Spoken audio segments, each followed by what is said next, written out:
Hi guys, si Kadyo na naman at nanonood kayo ng Motorcycle News. Para sa video na to, papakita namin sa inyo ang honest review namin sa Suzuki Bergman Street 125. Ito po yung hindi EX ito po yung blue color, yung parang version 2 na po ito. Ito po personally akin po ito. Thanks to Suzuki Philippines for giving me the opportunity to own one. And ito po, papakita ko na po sa inyo ang napakaikling, actually, di man ganun kaikling vlog na sana po panoorin nyo para makakilala po ninyo ang Suzuki Bergman at syempre po, ang pagkatao po ni Kadyo. O, yun po. Pumunta kami ng Zambales, no? Kasama ng aking mga barkada. Nag-ride kami doon. At ito po ang nangyari. Yung fuel sa may Makati. Okay? Kasi babiyahe kami ngayon ng New Zealand, Zambales kasama ang mga tropa ko. Yan.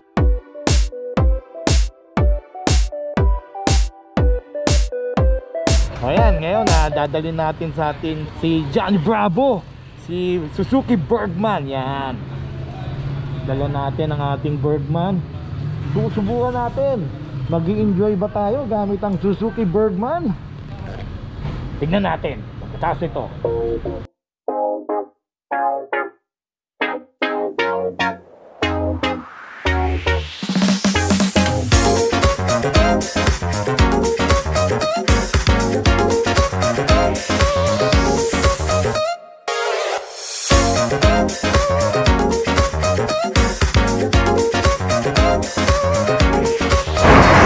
Okay, so alright, dito tayo sa Bellas Paris. Yes. Yan ang tutulin ng mga kasama ko. Grabe. At kinaya naman po ni Bergie, ni Johnny Bravo. Yun lang, pansin mo, no? Talagang walang tulo, no? Kung pipilitin mo kasi na mag 90, 80, baka kasi mag-strain sa makina. Kaya tama lang 70, 75. Yan, mga ganyan lang. Nakakasabay naman tayo sa mga malalaki yan. Okay. Suspension wise, pwede naman. Okay na. Okay na okay. May confidence ako sa gulong tsaka sa suspension. Okay lang ang palo. Yun lang, yung talagang acceleration at saka yung top speed. Mahirap kumabol sa malalaking motor. Yan, mga NMAX. Lalo na to, exciting. Yan, kaya kaya mo na kami. Kaya na to, super good.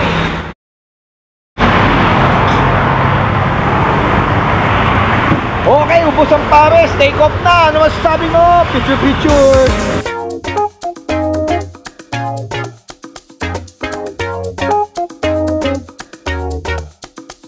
Tulad ng sabi ko, it's a good time to go there kasi nga wala kami kasabay sa biyahe no? Dahil Monday ngayon, uwian na ng mga nagbakasyon at masusubukan natin kung kakayanin ng Suzuki Bergman. Alright pare, kaway-kaway ang mga pogi. Rock and roll! Rock and roll!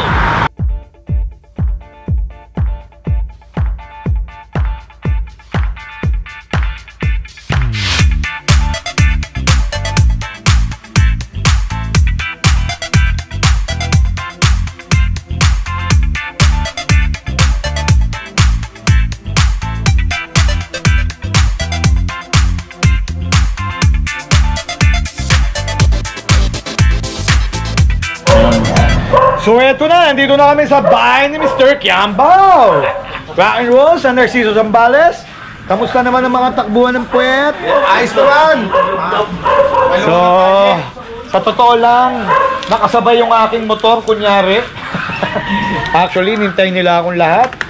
Although, still, makakapunta ka sa malalayong lugar, dito sa magagandang mga bayan, tulad dito sa Zambales. Gamit ang Suzuki Bergman. So itong Bergman ko is 10,000 plus kilometers na po ang tinatakbo nito. Pero goods na goods pa rin ang makina. Talagang oil change lang guys. 1,500 ako usually nag-oil change lagi, no? Tapos sa fully synthetic, syempre 10W40 ang ginagamit ko. Ang naging problem ko lang talaga dito kay Johnny Bravo, ang tawag ko sa kanya, di ba si Johnny Bravo, malaki ang katawan, malit. Kasi malit ang gulong. Anyways, hindi ko napapapalitan ng size na lalakihan pa, hindi na. Okay naman siya kahit na yung stock size lang. Okay, ang naging problema ko lang dito kay Bergman is yung universal problem ng Bergman, yung idling problem, nawawala yung idle, no? May solusyon dyan, yung tinuro po sa atin ni Sir Mel. Ayusin mo lang, bubuksan mo lang mismo yung sa may mismo nagbibigay ng idling nito, hindi ko alam tawag sa ISC ba yun? Tapos i-adjust mo lang yung spring nun, tapos goods na, yan, goods na. Ako lang gumawa nun, do it yourself. Okay, anyways, very good po to for travel. Palagyan mo lang ng malaking top box tulad nito, 46 liters. And then, syempre, malaki na rin po yung under seat compartment. At saka, syempre, meron tayong footboard na makapaglagay pa maming gamit dyan, no? At kung may saddle bag ka pa, di ba? Why not? Okay, yung comfort papunta rito, mas komportable ko sa mga to. Totoo lang, ang ganda po ng seating nito at saka ng suspension.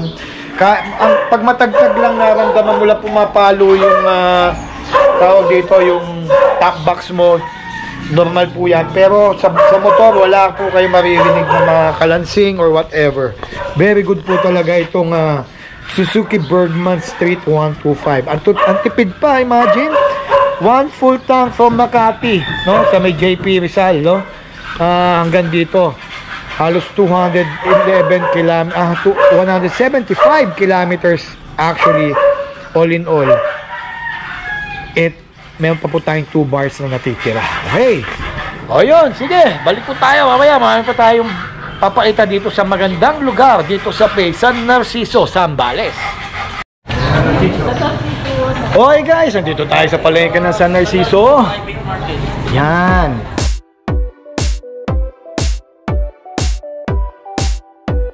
Kasi mamimili kami ng aming kakainin para mamaya sa beach. Anong beach pupuntahan natin, pare? Hindi ko rin alam eh. Alam ko. Ang alam ko lang, puro beach. Ang alam mo lang, pupunta dito.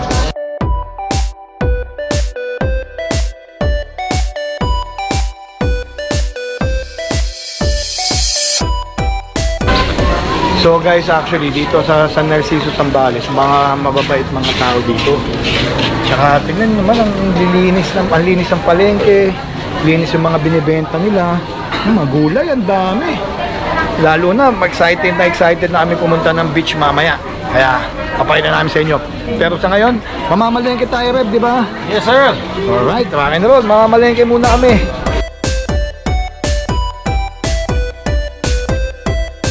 Okay, ito po mga sapin-sapin. Titikim tayo ng violet. Yan, pabili po ng violet. Ang tawag dito, pre? Yan. Sapin-sapin. Tikman natin, mga bongkong choice. Gusto.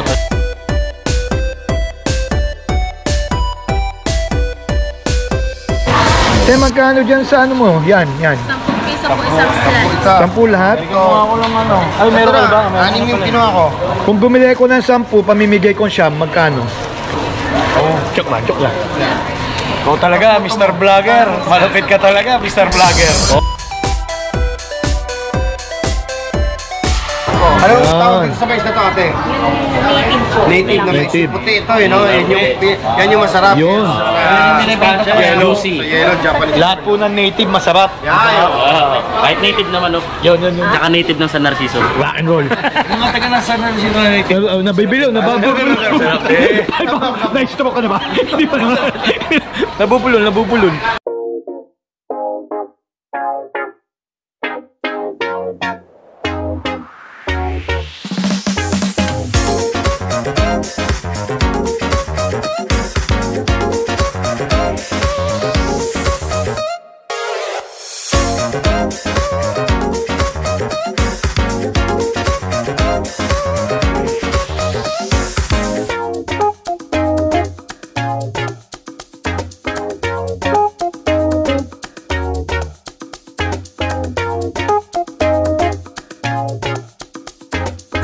Okay, dito kami sa Encantadia, dito pa rin po sa Zambales.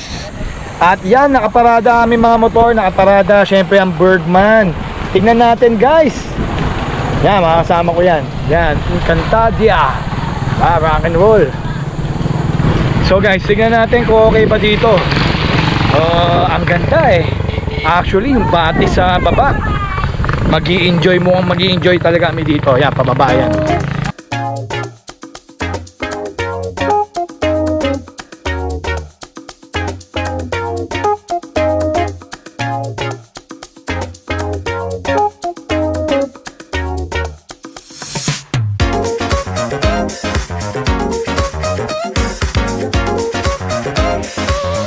Ito guys, yung mga cottages. Yan, o, di ba? Nice. Hello po, ma'am. Hello po. Yan. So, mga cottage dito. Paka-presko, mga rock and rollers. Tingnan, ha. 4 hours away lang po Metro Manila kung kayo ay naka-small bikes. Imagine kung naka-big bikes pa kayo, nag-expressway kayo, sandali lang dito papunta ng Zambales. Okay, tema ito nyo. Napaka-clear ng water. Parang swimming pool. Medyo daan-daan lang. May kiraan po.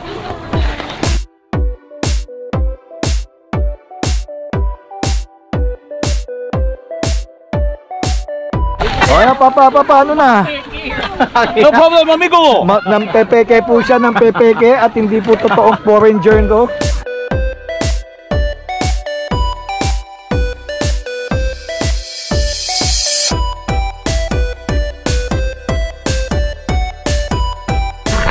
Ano pa rin sa Zambales doon? San Narciso.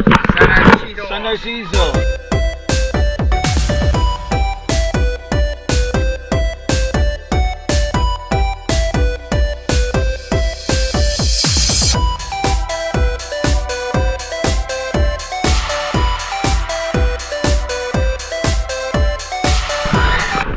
Ayan po, may hippopotamus. Tenet, hippopotamus.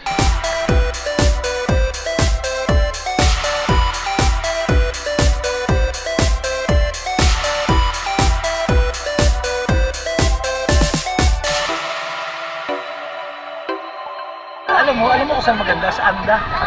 Oo, sa Anda, yung Mother Island. Anda maganda. Nakapunta na ako doon, Mother Island. Pare, underwater ba yan? Oo, Katingin mo, pe!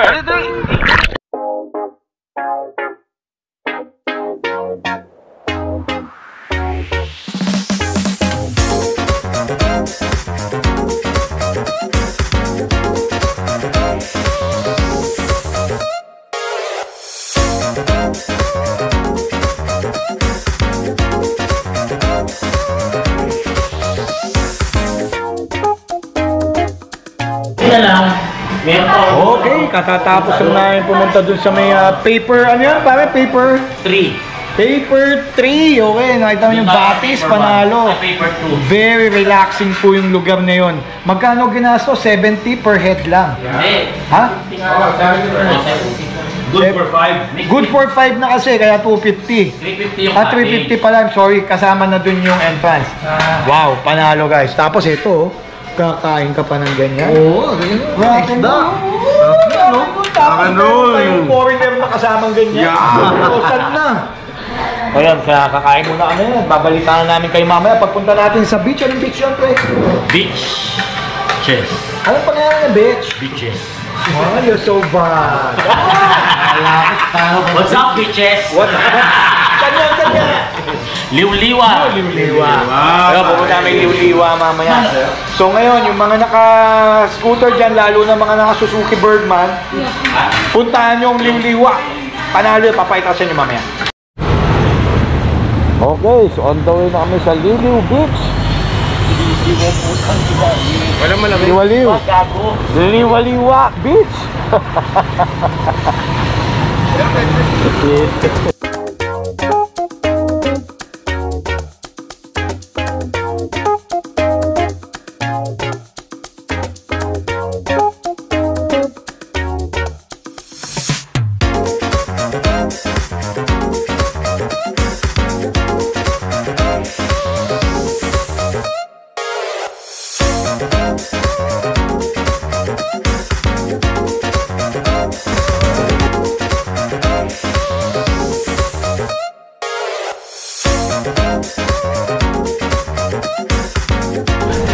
So ayun, dito na kami sa Liw-liw Beach. Liwaliw Beach. Liwaliw Beach. Liwa-liwa. Liwaliwa Beach. Yan. Liw-liwa. In short. Tignan yun yung dinaanan namin. Oh, di ba? Parang pumabor pa sa maliit na gulong eh, no? Oh. Johnny Bravo. Yun.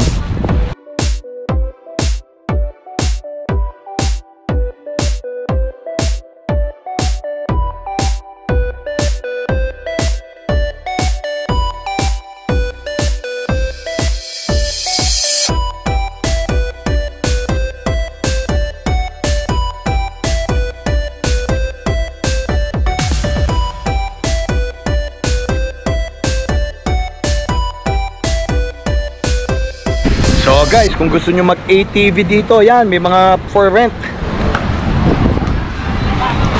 Kasi mo, hindi na kaya ng mga motor nyo dito kung di rin lang dual sports, diba? O, ayan o. Woo! Enduro bikes. Nice, ang ganda ng Zambales.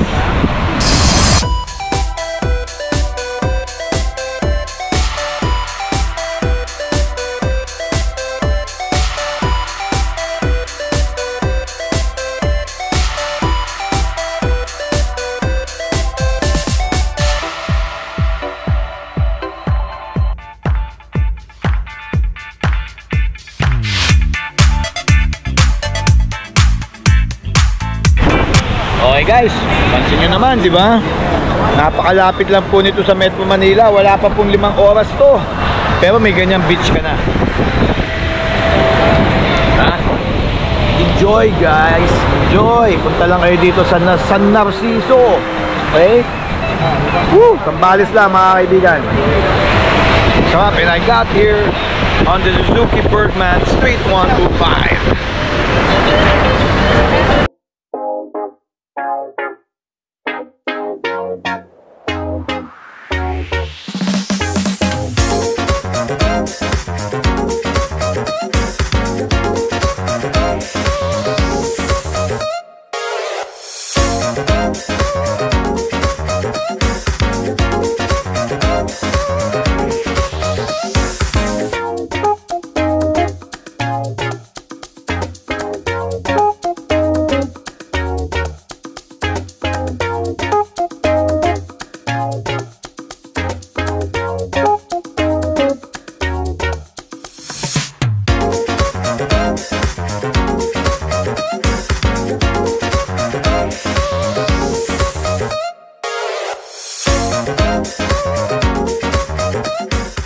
O yun, nasabi ko naman po sa video kung kamusta ang Suzuki Bergman Street. 1 year na po kasi sa akin ito.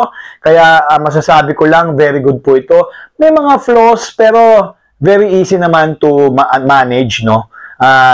And most especially, this motor, very dependable talaga ang scooter na to. Not just that, very comfortable pa and very fun to ride. Yun po. Again, maraming salamat po sa inyo pong panonood. Remember po, keep that liking our videos, and of course, kung di pa kayo subscribe, click that subscribe button na makuha po namin ang aming silver play button. Again, I'm Kadyo. Thanks for watching Motorsiklo News.